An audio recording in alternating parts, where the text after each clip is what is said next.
The birthday card sat on Nora Green's table all week, neatly embossed, perfectly timed, and somehow cold. It wasn't that she didn't appreciate the gesture. It had all the hallmarks of Maisie's careful planning: cranberry-colored calligraphy, a pressed gold foil border, even a note at the bottom reminding guests of the rustic elegance dress code. But for Nora, it felt more like an obligation than an invitation.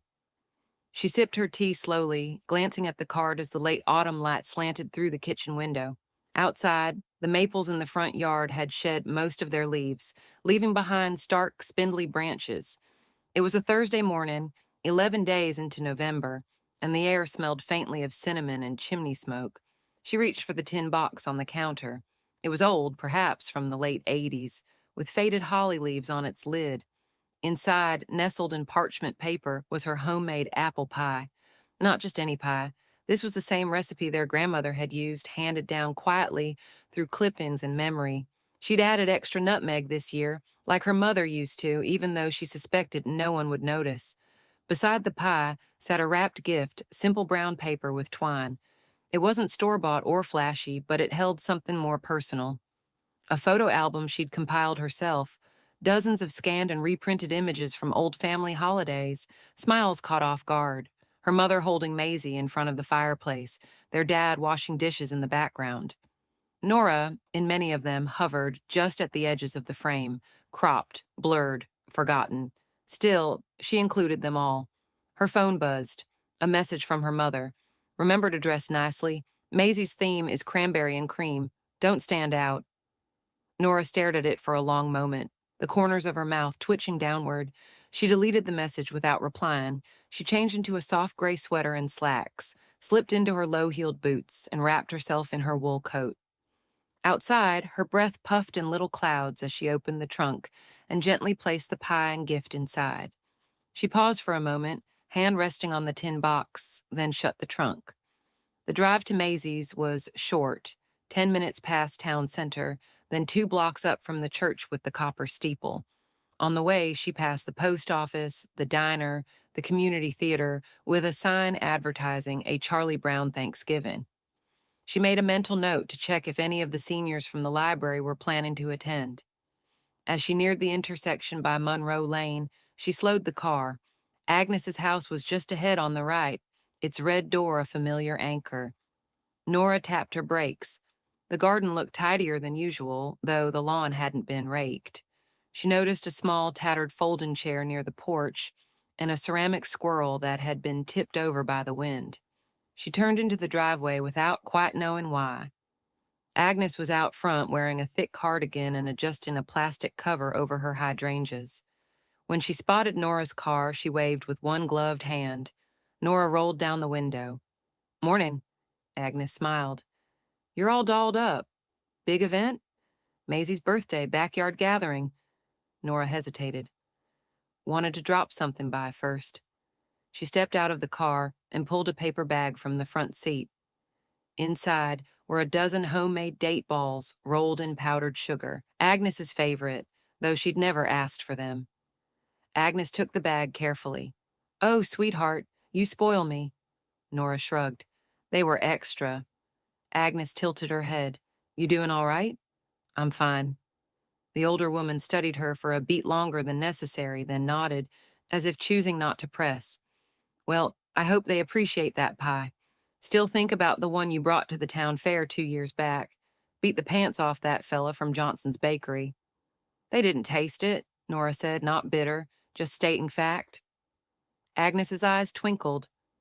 "Still smelled like memory." Nora smiled, faint but genuine. Back in the car, she watched Agnes shuffle up the porch stairs, then turn the engine over and pulled back onto the road. The sky was a soft gray now, a quilt of clouds drawn in. She didn't know what she expected from today. Gratitude wasn't likely, warmth wasn't guaranteed, but she'd show up, like she always did. "Let's get this over with." The fairy lights shimmered across Maisie's backyard, but Nora felt like a shadow at her own sister's celebration. The yard had been transformed. Overhead, strings of warm bulbs crisscrossed between oak trees, casting a gentle golden glow onto the guests below. White linen-draped tables held neatly arranged hors d'oeuvres, tiny crab cakes, deviled eggs, and turkey meatballs with festive toothpicks. There were cranberry-colored napkins, rustic pine cones bundled with twine, and place cards printed in calligraphy. The soundtrack was a curated playlist of mellow jazz, just loud enough to feel sophisticated. Nora stepped through the open gate, balancing the pie tin in one hand and the wrapped album in the other. Her gray coat felt suddenly out of place amid all the jewel-toned dresses and collared shirts. She scanned the space for a familiar face, but everyone seemed caught in mid-laughter, mid-toast, mid-flash of a phone camera. A tall man in a vest approached her with a clipboard. Catering. She blinked. She paused. Family. He gave a polite smile and stepped aside. My mistake. She didn't correct him, just moved quietly toward the long serving table and set down the pie. It looked small next to the tiered cake and store-bought desserts, but it held its own in charm. The album she placed just beside a floral arrangement, hoping it wouldn't be mistaken for decoration. Diane spotted her from across the yard and waved, not a wave of welcome, more like acknowledgement. Nora nodded back, then adjusted the sleeves of her sweater, suddenly aware of how plain she looked. Maisie was in the center of it all, radiant in a deep red dress, the shade just right for the cranberry theme. She laughed with her college friends, tossed her hair, posed for photos, and never once looked in Nora's direction. The difference in treatment was as clear as the temperature drop. Nora had expected distance, but not invisibility. She hovered near the drink station, pouring herself a small glass of cider. A couple near her whispered something, then chuckled. One of them glanced her way and said, "They really went all out." "Did you see the pie? I thought we were past potlucks." Nora turned slightly away.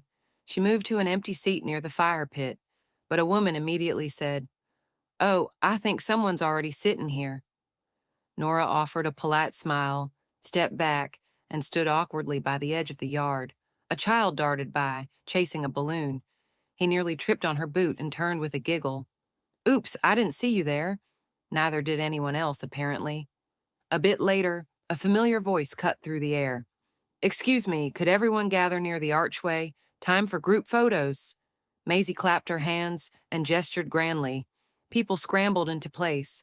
Couples held each other's waists. Diane made sure to straighten her hair. Nora stood back, waiting to be directed. She wasn't. After the final shutter click, people began to disperse. Nora approached the food table again, where a few teenagers poked at desserts. "Is that supposed to be homemade?" one of them asked, nodding toward the pie. "I mean, cute effort." Nora reached for a napkin, pretending not to hear. She decided to sit down at last, found an empty chair under the arbor, and settled with her cider. But the moment she did, someone bumped the side table, and her drink tipped, splashing onto her lap. "Oh," Maisie exclaimed, suddenly at her side. "That's just great. Are you all right?" Nora dabbed at her skirt with the napkin, avoiding her sister's eyes. "It's fine." Maisie crouched slightly. "Listen," she said, voice soft but firm. "I know you like to keep to yourself, but some of the guests feel uncomfortable." Nora looked up. "Because I spilled cider." Maisie gave a tight smile. "Because of the energy. You sort of bring a heaviness, Nora." Diane appeared then, holding a plate of sweet potato bites. "Why don't you step inside for a bit and breathe?" she suggested. "You've been standing all day." Nora said nothing.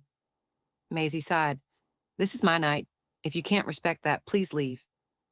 The words dropped like a frost settling in. Around them, the laughter resumed. No one seemed to notice the tension. No one interrupted. Not even Walter, who stood near the fence line, eyes cast downward, hands in the pockets of his old wool coat. Nora nodded once. No protest, no scene. She walked back to the dessert table, lifted her tin pie, and tucked it under her arm. The album stayed behind. She wasn't sure anyone would want it anyway. She turned toward the gate, boots quiet on the gravel. At the edge, Derek stood with a drink in hand. He opened his mouth as if to say something, but didn't. She passed him without pause. "Happy birthday" rang out behind her. People clapped. Someone lit sparklers. Her shadow stretched long in the lamplight, moving away from celebration into silence. Nora left the backyard, just as the band started playing Happy Birthday, to the sound of applause behind her, as if she had never been there. Instead of driving home, Nora turned left, toward a small house with a warm porch light still glowing. She didn't plan it. Her hands moved on the wheel before her thoughts could catch up. The road curved gently, the tires humming against the asphalt as the houses grew farther apart. Maple Glen had always quieted after sunset, and tonight the silence wrapped itself around her like a shawl. Agnes's porch light was on, steady and warm in the early night. The ceramic squirrel still lay tipped near the flower bed, forgotten. Nora parked at the curb and stepped out, the chilled air brushing her cheeks, carrying the faint scent of wood smoke and fallen leaves. She climbed the steps slowly and knocked twice. No answer. She waited, then knocked again. Still nothing. A flicker of concern rose in her chest. Agnes never left lights on unless she was home. Nora leaned in, listening. Through the thin wooden door, she thought she heard movement. A soft shuffle, a clink of glass. She tried one last time. Agnes? After a pause, the lock clicked. The door creaked open a few inches, revealing Agnes's lined face, slightly paler than usual. Nora, her voice was hoarse. I was passing by, just checking in. Agnes hesitated, then pushed the door open wider. Come in, child. I think I might need a favor. Inside, the house smelled like old books and something faintly citrus. A table lamp glowed in the corner, casting amber light across a knit throw draped over the couch. Agnes eased herself into a chair with a quiet groan. I stood too long today, she said, motioning to her niece, and forgot to eat anything proper. Have you taken your blood pressure meds? Nora asked, already heading toward the kitchen. In the drawer next to the stove, Agnes called after her. Nora found the bottle easily, along with a clean glass. She filled it from the sink and returned. Agnes took it gratefully, hands trembling slightly. You need to eat, Nora said gently. Do you want me to make you something? Agnes shook her head. There's soup in the fridge, but I can't manage the stove tonight. Without another word, Nora slipped off her coat and moved back into the kitchen. The refrigerator hummed softly. She found the soup, potato, and leek, and heated it in a saucepan, stirring with quiet precision. While it warmed, she opened a small tin from her tote and placed 2 slices of pie on a plate. The apple scent lifted into the kitchen, mingling with the savory aroma of soup. A few minutes later, Agnes was sitting with a blanket over her lap, a bowl in her hands, and a slice of pie waiting on the side table. You didn't have to stop, she said after the first spoonful. I didn't plan to, Nora admitted. They sat in companionable silence for a while. The clock ticked softly. Somewhere in the back of the house, a heater clicked on with a hum. You always come through quiet, Agnes said suddenly, like a kindness someone forgot to expect. Nora didn't answer right away. She stared at the bookshelves, at the photographs tucked between knickknacks and postcards. There was one of Agnes and her late husband laughing on a beach, another of a child in overalls, now grown. Do you remember last winter? Agnes asked, voice softer now. When I slipped on the porch? Nora nodded. You wouldn't let me tell anyone. Because it was you who found me. Everyone else drove by. You stopped. You wrapped my knee in a kitchen towel and drove me to urgent care in your old Subaru. That little heater barely worked. She smiled. Felt like riding in a teapot. I didn't think anyone noticed, Nora said. I noticed. Agnes looked at her, really looked. I never said thank you properly. Nora waved it off. You didn't need to. Maybe not, Agnes said. But maybe now I do. Nora tilted her head, puzzled. Agnes didn't elaborate. She reached toward a small device sitting by the door, a silver rectangle with a camera lens. My son gave me one of those fancy doorbells with a camera last Christmas, she said. I thought it was silly. Nora followed her gaze. It records automatically when someone comes near, Agnes continued. Saves everything for a few days. I checked it after I got back from the clinic tonight. You looked so calm, knocking like that, not knowing I was barely standing. You don't need to show that to anyone. I didn't say I would, Agnes said. But it's there, just in case. Nora shifted in her seat. Why would there be a case? Agnes didn't answer. She stood slowly, steadied herself, and shuffled to the sideboard. She opened a drawer and took out a USB drive, then set it on the table between them. In case someone needs reminding, she said, that silence doesn't mean absence. That kindness doesn't always come with applause. Nora looked at it, then at Agnes. You really don't have to. Agnes held up a hand. It's yours to keep, or not. But I wanted you to know, some things don't go unseen. She reached for the slice of pie, lifting it gently to her lips. This smells like memory. Sunday morning brought a light frost to Maple Glen, but something warmer was quietly stirring behind the scenes. The frost glazed rooftops and parked cars in a soft shimmer, like someone had pressed pause on autumn just before winter took over. The sidewalks were empty, save for the occasional bundled figure walking a slow-moving dog. A postal truck crept down Monroe Lane, tires crunching lightly over the frozen leaves. Inside the Maple Glen Library, Nora leaned on the counter and scanned a return slip. The building wasn't officially open yet, but the lights were on, the heater hummed steadily, and a pot of coffee brewed quietly behind the desk.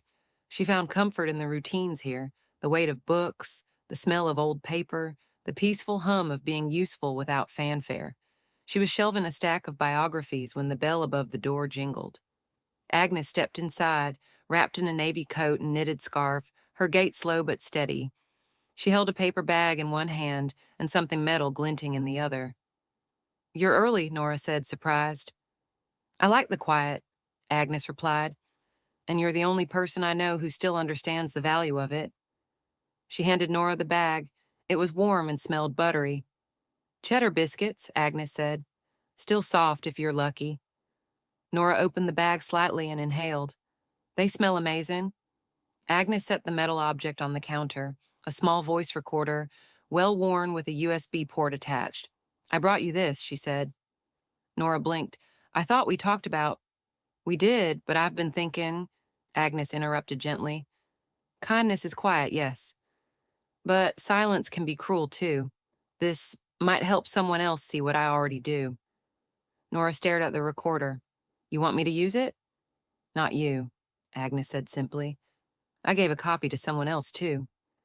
Before Nora could respond, the bell chimed again.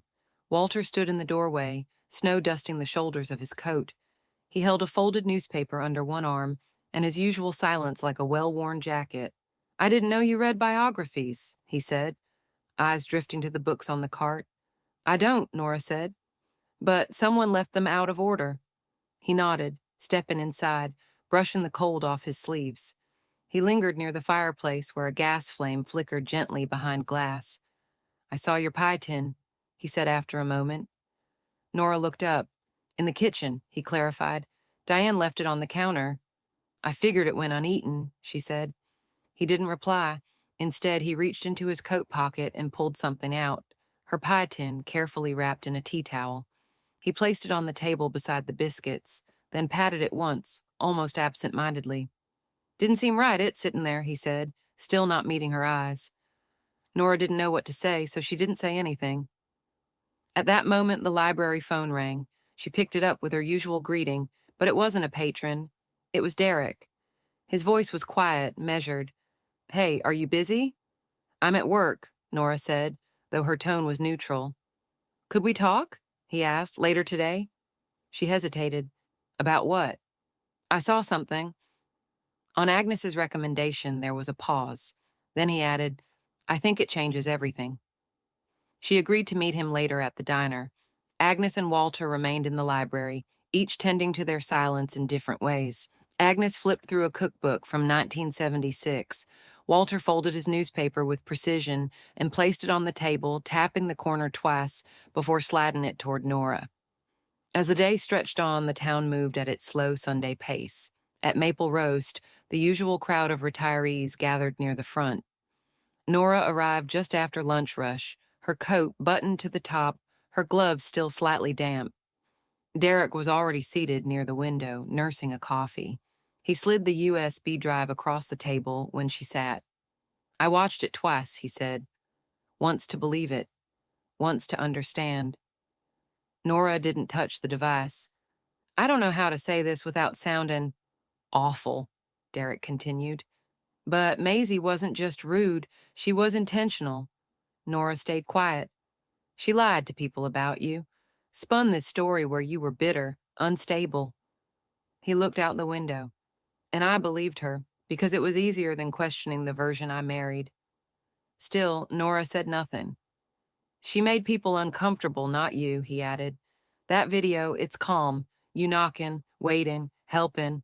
It says more than any defense ever could. He picked up his cup again. Do you want me to show it to Diane? Or Walter? Nora shook her head. Not yet. Derek nodded, respecting that. As they stepped outside, the wind picked up slightly, scattering leaves across the sidewalk. Derek pulled his coat tighter. I don't think Maisie understands what's coming, he said. Probably not, Nora replied. Derek hesitated. Will you come to the Thanksgiving dinner? Nora blinked. Seriously? He nodded. Walter wants you there. Agnes does too, Diane. He paused. She needs to see it, even if she won't say so. Nora didn't commit, just walked toward her car. Derek stood on the sidewalk watching her go, the wind tugging at his sleeves. Derek sat in his car, looking out at his backyard where the party had taken place. He clutched the USB, then walked into the house. Without saying a word to Maisie. The dining room was set for Thanksgiving early, candles lit, roast ready, and truth simmering just beneath the surface. Maisie's home looked like something out of a magazine spread. The table stretched the length of the room, draped in cream linen, adorned with many pumpkins, scattered eucalyptus, and tall brass candlesticks. Plates were already laid out, cranberry glassware catching the candlelight. A turkey roast sat like a centerpiece of tradition, flanked by casseroles, cranberry relish, and two kinds of stuffing. Nora stood at the threshold, holding her breath for a beat before stepping inside. The warmth from the kitchen spilled toward her, mingling with smells of sage, cinnamon, and something buttery. Diane greeted her first. Oh, you came, she said, her tone a mix of surprise and vague approval. Hang your coat there, dear. We're about to start. Maisie was arranging silverware, her cranberry-colored dress hugging her frame like armor. She turned just long enough to flash a smile that didn't reach her eyes. Glad you could join us, she said lightly. Nora nodded, offering nothing more. She set a small container on the counter, baked sweet onions with thyme, and slipped into an empty seat near the middle of the table. Walter was already there, reading glasses perched on the tip of his nose as he examined the wine label. He didn't say anything, but his eyes met Nora's and lingered for just a moment longer than usual. Derek entered from the hall, a flash drive in one hand. He wore a navy sweater and an unreadable expression. As everyone took their seats and murmurs softened into silence, he cleared his throat. Before we eat, he said, voice calm, I'd like to share something. Maisie's smile froze. Now? She asked, still polite. Derek nodded. Yes, now. He walked over to the sideboard and plugged the USB into the TV. A few puzzled glances passed between guests. Diane looked vaguely nervous. Walter straightened in his seat. The screen came alive. Footage from the door camera. A quiet evening, Nora knocking gently, then stepping back, waiting. A woman's frail voice answering. Nora entering slowly, arms steadying. No music, no narration, just grainy, honest silence.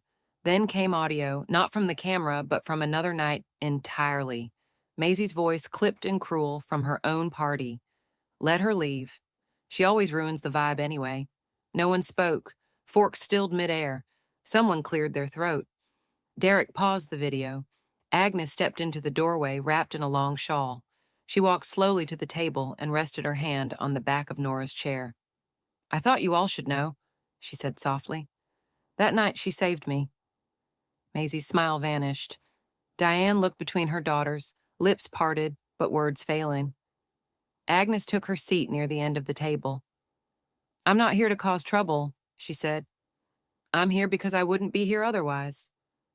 The room remained still. Walter stood.